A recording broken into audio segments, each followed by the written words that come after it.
I promised you to share with you the parable. I found it very beautiful actually. Sheikh Muhammad Qasim Nanodwi is recorded by Sheikh Shabir Ahmad Uthmani in Tafsir Uthmani. It's in Urdu. His commentary on Surah Al-Falaq, he comments the notes he took himself from the Sheikh. And he says, he gives a parable explaining Surah Al-Falaq and the different kinds of harms it protects us from. He says it's like Allah wants us to think of ourselves like the plant that a gardener takes care of. A gardener is planting a plant in the ground, and it has different problems that it has to protect itself from. Number one, there are animals like, a goat or a lamb or something that wants to graze on that plant. It wants to chew on it. Now the goat or whatever animal it may be, or even a bug or a bird, it's not the enemy of the farmer. It's only doing that because that's in its nature. Allah created it, and part of that creation is it's going to eat a plant or it's going to chew on it. This is part of the manifestation of min sharri ma khalaq. There are things Allah created, and they can cause you damage not because they're evil, but because that's what they do. A shark or a lion or whatever is going to do what it does. And it's not because it's evil, it's acting out in accordance with its nature. So in the way Allah created things naturally, there's the potential for you receiving harm just in the natural order of things. And so you have to ask Allah for protection from them. But that's not the only kind of protection He seeks. So He fences the plant around so the goat doesn't come by and chews it up. But the next thing is He has to plant the plant in a place where it gets plenty of sun, it gets plenty of water, it's in a good environment. And there are no obstructions, there are no things that keep it, no blockades from keeping it from the things that it needs. We ask Allah, وَمِن شَرِّ غَاسِقٍ إِذَا وَقَبْ.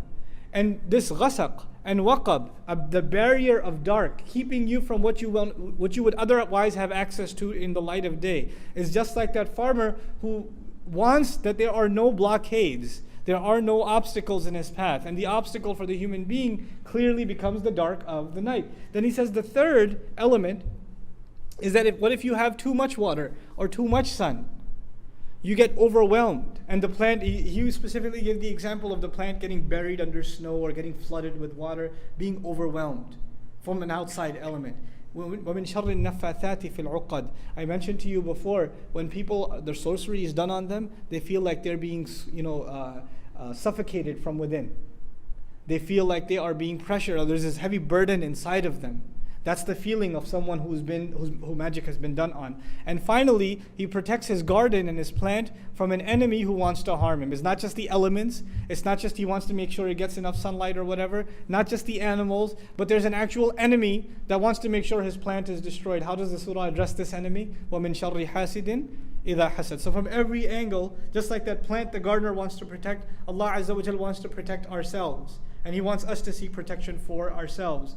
So this surah is about protecting yourself from physical kinds of harm that may afflict you. The next surah will be about spiritual harms that can afflict you. So there's the body being protected in Surah Al-Falaq, and the ruh and the nafs being protected in Surah Al-Nas from waswasa of shaitan and evil company and things like that.